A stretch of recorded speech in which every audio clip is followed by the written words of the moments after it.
In today's video, I'm going to teach you how to personalize Mailchimp emails with first name. Let's start from inside your Mailchimp account.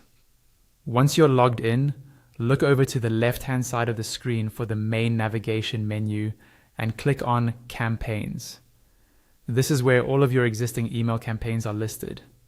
Take a moment to find the specific campaign you want to personalize. When you see it in the list, look to the right side of that row for the Edit button and click it. You'll now be taken to a full preview of your campaign. On this page, you should see a preview of the email itself on the right-hand side. To change the actual content of the email, click on Edit Design. This opens up the email editor, where you can control what your subscribers will see.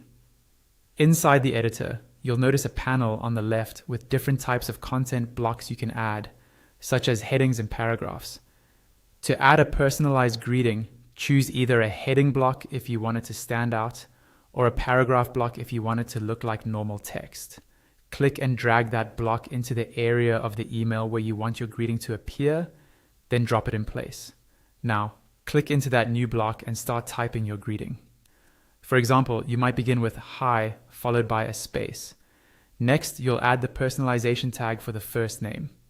In Mailchimp, the default merge tag for first name is written using asterisks and vertical lines. Type an asterisk, then a vertical line, then fname, then another vertical line, and finally another asterisk, all with no spaces in between.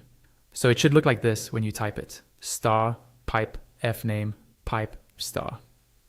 After that, continue typing the rest of your message, such as a comma and your opening sentence.